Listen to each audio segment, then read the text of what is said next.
BBC Newsnight erupted into a fierce clash as host Victoria Derbyshire rode with Reform UK's Richard Tice over the European Convention on Human Rights. In a tense showdown live on air, Victoria confronted him about the Good Friday Agreement, asking, "I want to check that you still believe in following the result of referendums."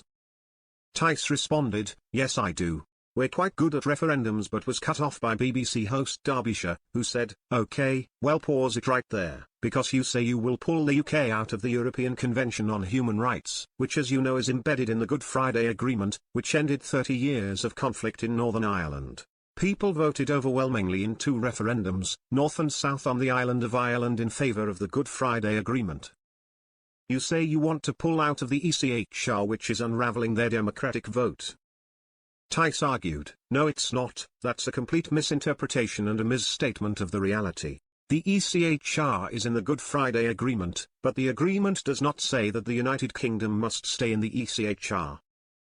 It is specifically with regard to legislation in Northern Ireland, and there are a number of different ways that different barristers interpret it. It's been discussed and debated in Parliament. There are barristers that have advised me, for example, who say actually it doesn't unravel the Good Friday Agreement if the United Kingdom leaves the ECHR, it's a very specific point." Derbyshire said, "Right. But people voted for the Good Friday Agreement as it was set up, which involves the ECHR, however."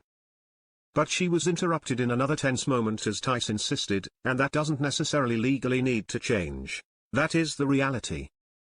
Derbyshire fumed, "That doesn't make sense. You say you pull the UK out of the ECHR, which is fundamental to the Good Friday Agreement." Reform's deputy leader said, let me repeat again, so that it's clear. The Good Friday Agreement does not require the United Kingdom to stay in the ECHR. It is specifically about legislation that is passed in Northern Ireland." But a doubtful Derbyshire responded, "Okay. Well, I'm not sure if that's correct," as Tice replied, "Well, different lawyers and barristers often disagree on things. That's the advice I've received because I specifically asked this a number of months ago."